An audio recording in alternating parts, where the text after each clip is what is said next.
আজকে মুর্শিদাবাদের সেকেন্ড দিন। আমরা যাচ্ছি এখন খোশবাগের দিকে, নদী পার করে খোশবাগে যাচ্ছি নদী পার করে। তারপর আমরা সেখান থেকে ওখানে সিরাজউদ্দৌলার যা সমাধি আছে বা যেসব অবশিষ্ট বাড়ি আছে, এক্সপ্লোরার অর্ক, সেসবগুলো আমরা দেখবো, কভার করব। এবং তার পাশাপাশি আমরা যাব রানী ভবানী থেকে শুরু করে আরো অন্যান্য জায়গায়। ঠিক আছে, ওই গঙ্গা এখানে।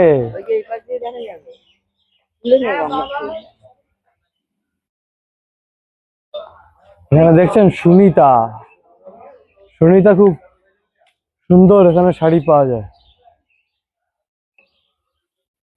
তো শ্যামল মোদক আছে, কালকে যেটা গেছিলাম।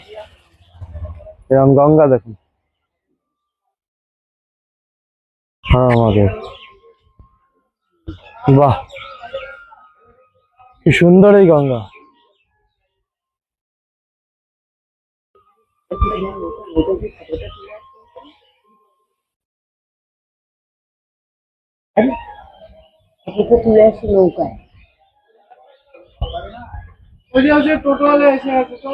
ধরেন রক্ষণাবেক্ষণ করতে পারিনি বলে ওয়েস্ট বেঙ্গল ট্যুরিজমকে মাত্র বেশি দিন হয়নি দেওয়া হয়েছে। বাইরে থেকে যা দেখছেন এরকমই আছে, সামান্য এবার আরেকটু কাজ কর্ম করে জিনিসপত্র করে মিউজিয়ামটা চালু করা হবে সম্পূর্ণভাবে। ওয়াসিফ মঞ্জিল প্যালেস, ওয়াসিম মঞ্জিল প্যালেস, নিউ প্যালেস বলা। আচ্ছা, ওয়াসিফ আলী মির্জার প্যালেস। এদিকেই গঙ্গা। টোটাল প্লটটা কিন্তু এখানকার যে নবাব আছে তাদের আন্ডারে। মানে এই যে হাবি কি জানো নবাবের নামটা, তার কি একটা নবাব আছে, যা হোক নবাবের নাম সঠিক আমার মনে পড়ছে না, কিন্তু বাড়িটা দেখাচ্ছি চলে। আচ্ছা, এই যে টোটাল যত সম্পত্তি দেখছেন সব ওনাদের আন্ডারেই আছে। হ্যাঁ, মসজিদটা সাধারণ ঘোড়ার গাড়ি। হ্যাঁ, ঘোড়া গাড়ি। এই যে সামনে হচ্ছে ঘন্টাঘর, তখনকার দিনে এখান থেকে ঘন্টা বাজিয়ে সময় নির্ধারিত করা হতো। এই যে ঘন্টাঘর। হ্যাঁ,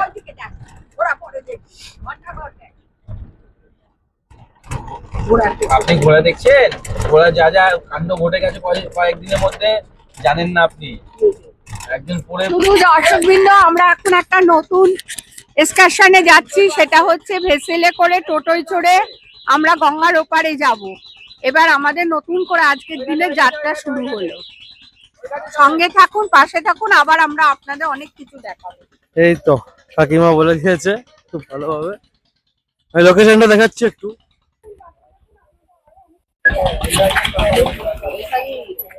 এই ভেসেল আসছে দেখতে পাচ্ছেন, বড় নৌকা।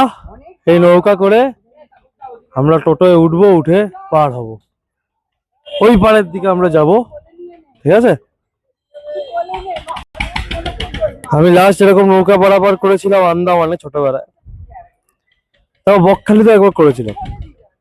এবার এখানে করছি, এটা একটা আলাদা অনুভূতি, একটা আলাদা অভিজ্ঞতা। দেখা যাক কতটা কেমন লাগে। এই নৌকা ছেড়ে দিল হেসেল, এটা হেসেল এগুলো।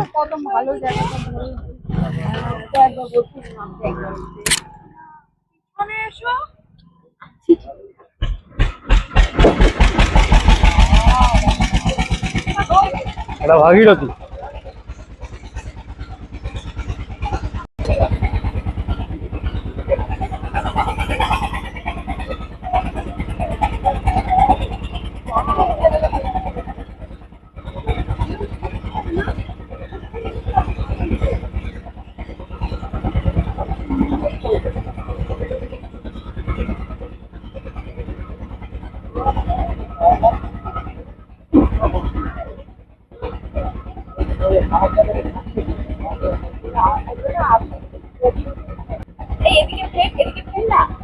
দারুন দারুন দারুন, এটা দারুন দারুন, এটা গুড্ডু দারুন তো।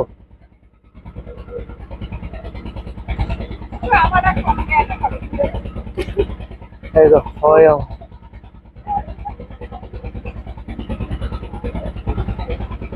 গাইড যাচ্ছেন। ওই বন্ধুরা আসতে পারেনি। অনেকে আছে। বন্ধুগণ তাতে যা চলে গেল ওরা। সুন্দর সুন্দর দুটো ছেলে দেখে তো মনে যেতে চায়।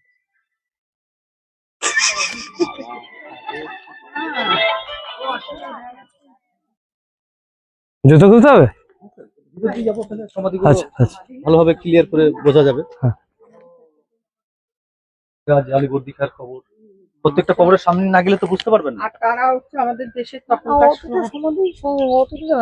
মেন মেন গুলো ওর তো তুই এটাই হচ্ছে সেই দানেশ মাঝি যার নৌকোতে সিরাজ পালাচ্ছিল হ্যাঁ এবং টাকার বিনিময়ে সিরাজকে ধরিয়ে দিয়েছিলেন। হ্যাঁ কিন্তু ব্রিটিশদের প্রশ্ন হচ্ছে একটাই, দেখেন আমি বললাম না, যেমন কর্ম করেছে তারা সেমন নিজের নিজে শাস্তি পান। তো এটা স্বাভাবিক বিষয়। ব্রিটিশদের প্রশ্ন একটাই ক্লাইমেট ছিল তখন, যে আজকে তুমি সামান্য কিছু টাকার জন্য যখন দেশে নবাবকে ধরিয়ে দিলে, এই যে তুমি নবাব সিরাজদৌল্লার সঙ্গে বিশ্বাসঘাতকতা করেছো, আমাদের তাহলে সাথেও করবে। স্বাভাবিক বিষয় আমাদের সঙ্গে তুমি করতে পারো। কারণ এই প্রশ্নের তো উত্তর নেই কারোর কাছে। তখন কিন্তু এদেরও পরিবারকে মৃত্যুদণ্ড দিয়ে মির্জাপুরের ছেলে মিরন তাদের 3জন ফ্যামিলির গুলি করে হত্যা করেছিলেন, পুরো পরিবারটাকে, পুরো ফ্যামিলি, ওনার ওয়াইফ তার ছেলে, মাঝির ফ্যামিলি। এটা মিরনই মেরে দিয়েছিল এদের। ক্লাইভের নির্দেশ অনুযায়ী মিরন তাদেরকে গুলি করে। এটা হচ্ছে দানিশ মাঝি। এই যে এই বড় কবরটা হচ্ছে দানিশ মাঝির কবর।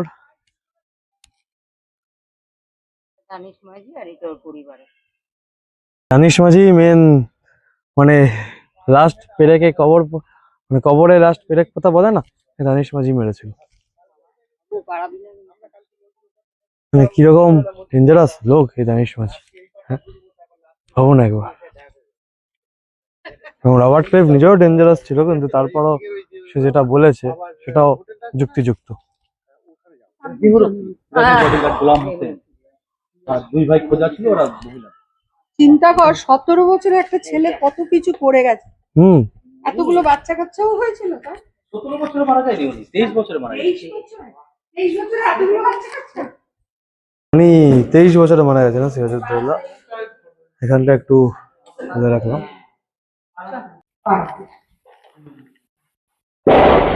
এই বড়টা এটাই হচ্ছে নবাব সিরাজউদ্দৌলার সমাধি। আসুন স্যার উপরে। আচ্ছা এখানে ভদ্রমহিলা এসে কান্নাকাটি ও সমর্পিতা দত্ত। হ্যাঁ আছে তো, উনি আমাদের পরিষ্কার পরিচ্ছন্ন করে গোলাপ উনি তো ফুল দিয়ে- বালিগঞ্জে থাকে। এখন লালবাগে আমাদের।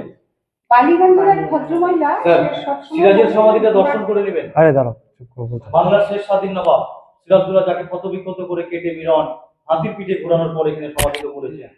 মাত্র 23 বছর বয়সে মারা যান। 1 বছর নবাবি করেছিলেন স্যার, বেশি দিন করতে পারেন। এবং ইতিহাস অনুযায়ী উচ্চতা হাইট 7 ফুট ছিলেন, লম্বা ছিলেন।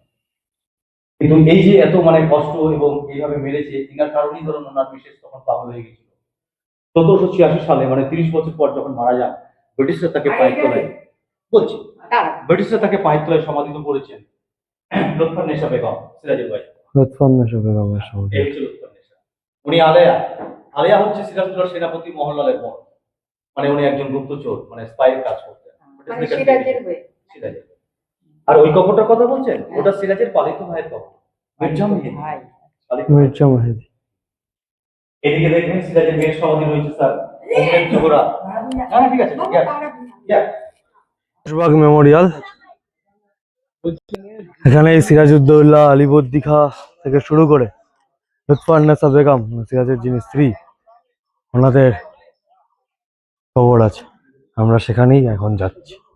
এক ঐতিহাসিক জায়গা, একটা রোমাঞ্চকর অনুভূতি, দারুণ।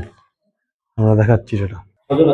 হ্যাঁ, তিনি কিন্তু মারা যান, সেই জন্য এক জায়গাতেই এনাদের কবরটা করা হয়েছে। একদিনে একদিনই প্ল্যানফুলি মার্ডার করা হয়েছে এদেরকে, কিন্তু করেছিল মিরন, মির্জাফরের ছেলে।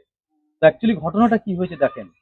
পলাশির যুদ্ধে সিরাজদৌল্লা হেরে যায়, তখন সিরাজদৌল্লা ওনার ওয়াইফকে নিয়ে, তার মেয়ে জোহরাকে নিয়ে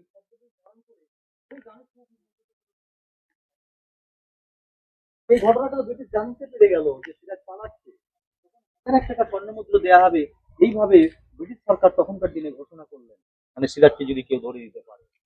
কিন্তু সিরাজদৌল্লা স্যার অ্যাকচুয়ালি ধরতে পারতো না ওকে কেউ।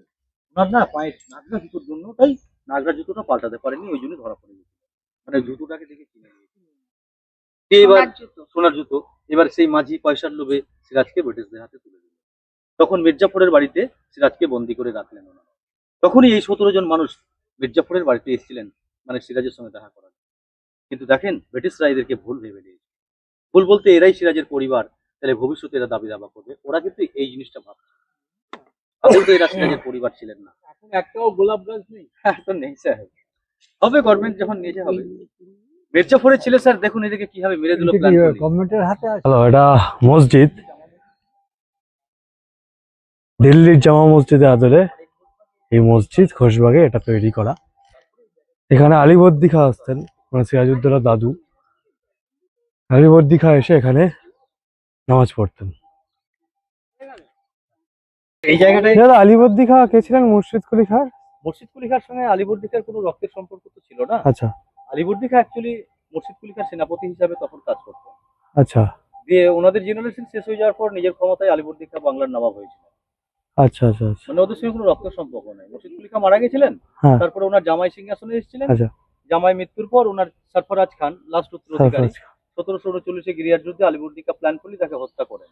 দিয়ে বাংলা বিহার উড়িষ্যার নবাব তখন আলীবর্দী খাঁ 1740। দিয়ে এই জায়গাটাকে উনি বাগানবাড়ি হিসাবে প্রতিষ্ঠা করেন। আচ্ছা। আর বর্গী আক্রমণও তো হয়েছিল আলীবর্দী খাঁর সময়। আলীবর্দী খাঁ বর্গী আক্রমণ তো বর্গীদেরকে শেষ করেছেন আলীবর্দী। ওই তো মুর্শিদ কুলি খাঁর পিরিয়ড। আচ্ছা আচ্ছা আচ্ছা। বর্গীর লাস্ট দিয়ে মৃত্যু হয় আমাদের এতে।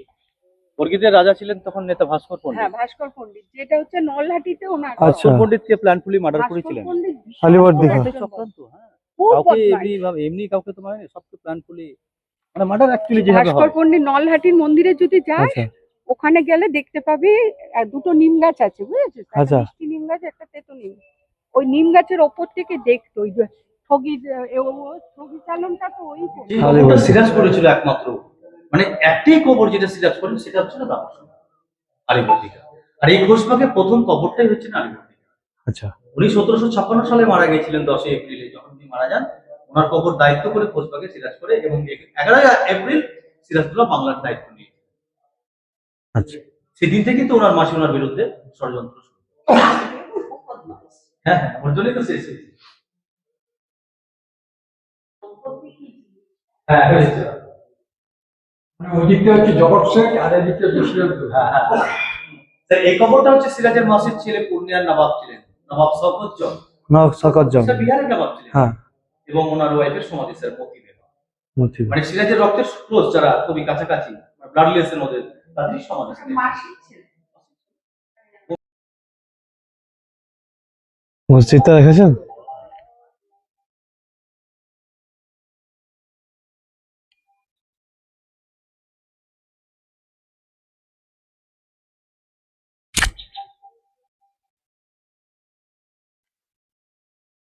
আসুন আসুন, এই মুর্শিদাবাদে আসুন। যারা এখন আসেননি এবং যারা বলেন মুর্শিদাবাদে দেখার কিচ্ছু নেই, তাদেরকে বলছি আপনারা কিছু দেখেননি মেনলি। কারণ এই মুর্শিদাবাদে অনেক কিছু দেখার আছে গাইস। আমিও মুর্শিদাবাদ আসার আগে আমাকে অনেকে বলেছিল মুর্শিদাবাদে তেমন কিচ্ছু নেই, হাজারদুয়ারি ছাড়া তেমন কিছু নেই নাকি দেখার। কিন্তু এখানে এসে আমি দেখছি, আমি অভিভূত হয়ে যাচ্ছি। আমি আমাদের এই ইতিহাস সম্পর্কে, বাংলার ইতিহাস সম্পর্কে জেনে মানে আমি যেমন উদ্ভাসিত হচ্ছি, যেমন আনন্দিত পাচ্ছি, তেমনি আরেকদিকে দুঃখও হচ্ছে যে বাংলার ইতিহাস এতটা মর্মান্তিক, যেখানে চক্রান্ত, যেখানে ভয়, যেখানে আতঙ্ক, সম্পত্তি পাওয়ার লড়াই, এই নিয়েই বাংলার ইতিহাস। বেশ ভালো বিষয়। এটা হচ্ছে আমাদের জগন্নাথ ধাম, জগবন্ধু ধাম, সরি জগবন্ধু ধাম। এটা ওনার জন্ম।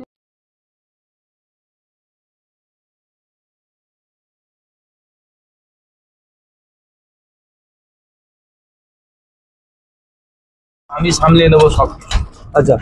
তো নবাব সিরাজদৌল্লা ওখান থেকে পালিয়ে বেরিয়ে যায়। পালিয়ে বেরিয়ে গিয়ে বাংলাদেশ আপনার যে আছে মানে যে নদীটা আছে পদ্মা নদী, সে নদীর ধারে যে নৌকোতে চাপতে যাচ্ছে ওখানে, তখন একটা ওখানে ফকির বসে থাকেন যার নাম হচ্ছে দানিশ ফকির। আর তখনকার দিনে ইংরেজরা বলে রাখে নবাব সিরাজদৌল্লাকে যে ধরিয়ে দেবে তাকে আমি 1001খানা স্বর্ণ মুদ্রা ইনামি দেব। আচ্ছা। তো কি করে ও কি করে চিনতে পারে? নবাব সিরাজদৌল্লাহ টোটাল পোশাকটা খোলা থাকে, পায়ের মধ্যে সোনার তারে বাঁধানো জুতোটা পরে থাকে। তো ও ভাবে দানিশ ফকির নিশ্চয়ই এই নবাব আছে, কেন নর্মাল মানুষ কোনোদিন কেউ পড়বে না। ওকে ইংরেজরা ঘুরে বেড়ায় আশেপাশে, তাকে ধরিয়ে দেওয়া হয়। ধরানোর পরে যখন দানিশ ফকির যায় এর কাছে, ইংরেজদের কাছে, যে মানে নিজের স্বর্ণ মুদ্রা চাওয়ার জন্য, তখন বলে ইংরেজরা, তুই 1001খানা স্বর্ণ মুদ্রার জন্য নিজের দেশের নবাবকে মারিয়ে দিলি, তাহলে তুইও মর, আমাদের সাথে তো অনেক কিছু করবি। ওকেও মেরে দিল, তার বংশকেও মেরে দিল, মেরে দিয়ে এখানে সমাধি দিয়ে দেওয়া হলো। ও বাবা।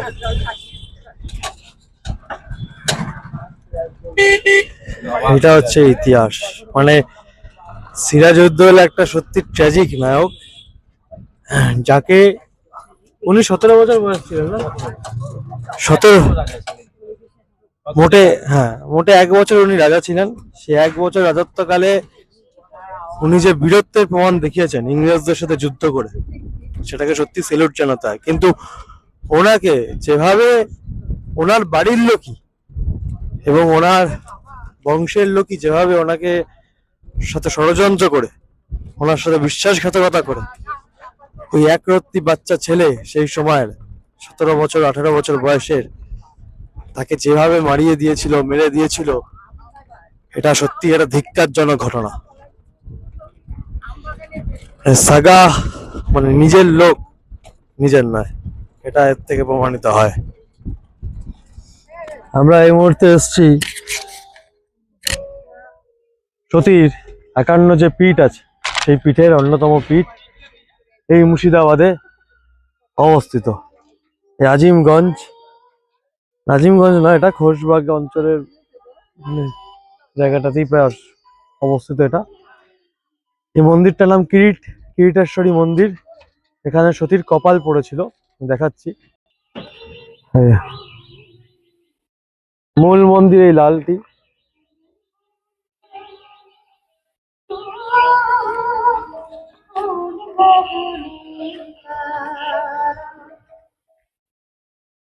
কিরিটেশ্বরী মায়ের মন্দির।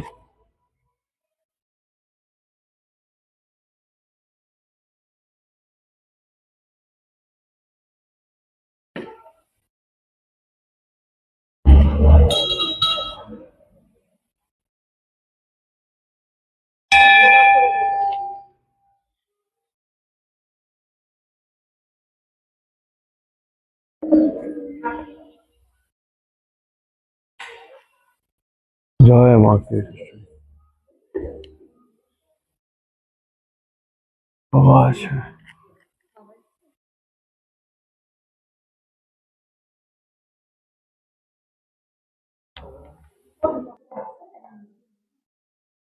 ভেতরে চলে আসো।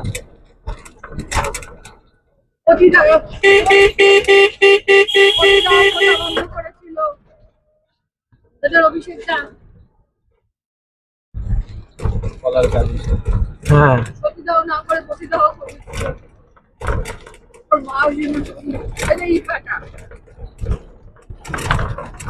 ইট ভাটা।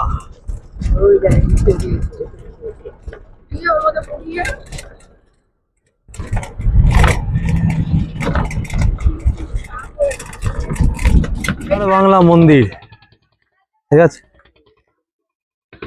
এদিকে গঙ্গা, গঙ্গা বলতে ভাগীরথী ভেসে যাচ্ছে। এটা চার বাংলা মন্দির। বলছি একটু দাঁড়াবি, ভিতরে ভিডিও করা আচ্ছা আচ্ছা আচ্ছা।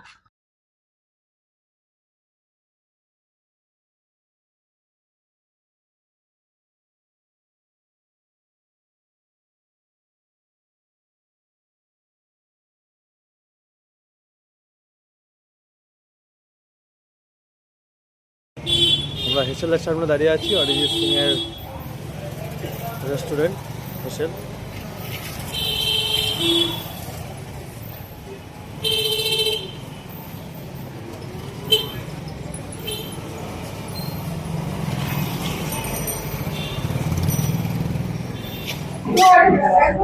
হ্যাঁ হ্যাঁ,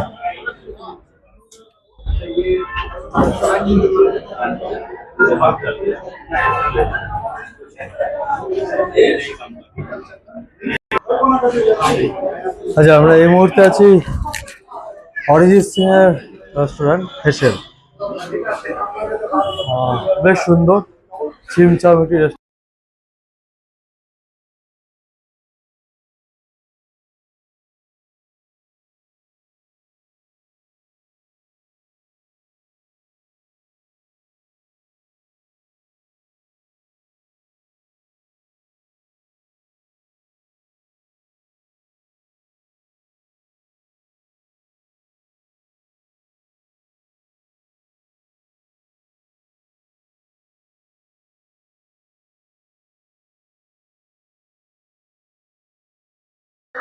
আমরা এখন হেসেলে আছি, কুন্দন আছে। কেমন লাগছে হেসেলে এসে? প্রথমবার এসে ভালো লাগছে। মানে এসে ড্রিম কাম ট্রু যাকে বলে, এটা আমার খুব ইচ্ছে ছিল যে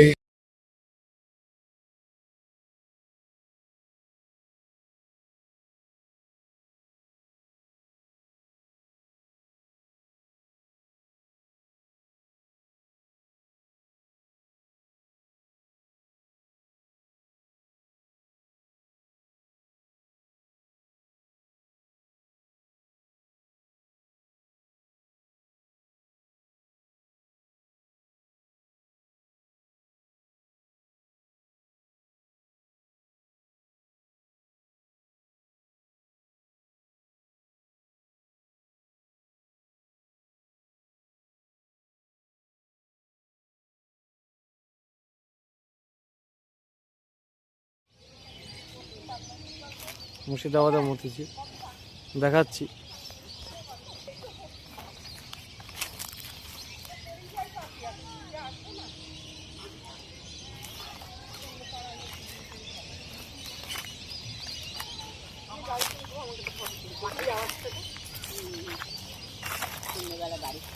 সুন্দর লাগছে।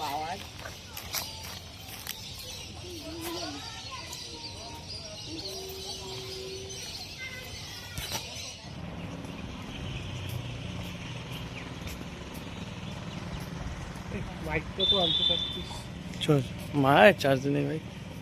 আমরা কাঁচা মসজিদ এসেছি, আমি আর কুন্দন।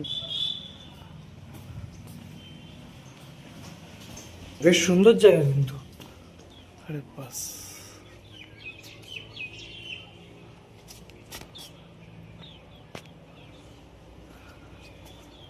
এখানে এইভাবে সুড়ঙ্গ করা আছে, দেখতে বেশ সুন্দর লাগছে।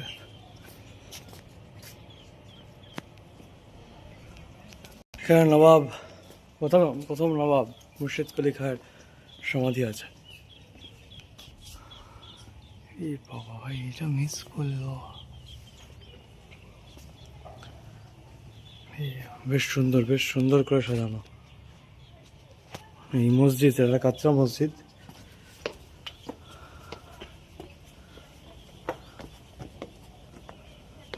অনেক সিনেমার শুটিং টুটিং হয়।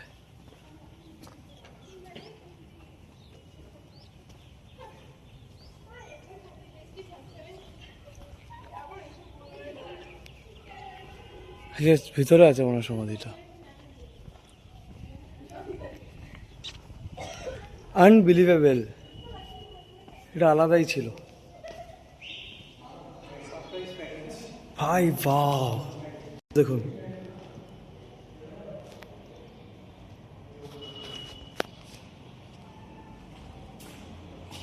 আলাদাই আলাদাই এটা। আচ্ছা সামনে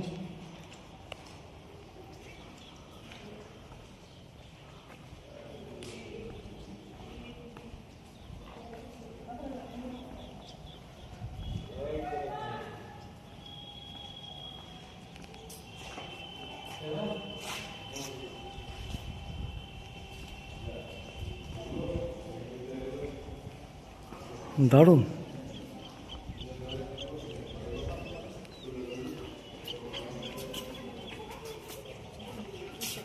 আচ্ছা,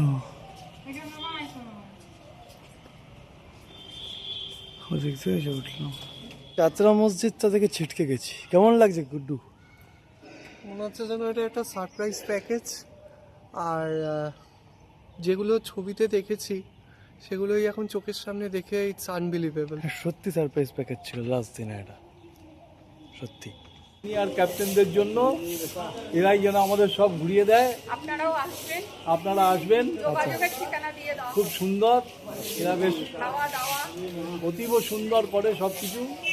আচ্ছা, হাসি মুখে, সদা হাস্য মুখে। এবং চার্জগুলো আমাদেরই দেয় না, খুব ভালো। ঠিক আছে, ট্রিপ সাকসেস হয়েছে, ট্রিপ সাকসেস। ট্রিপ তারা সাকসেস। হ্যাঁ সাকসেস। ঠিক আছে, এরপরে একটু আমাদের বৃন্দাবন মথুরাটা করিয়ে দেবে।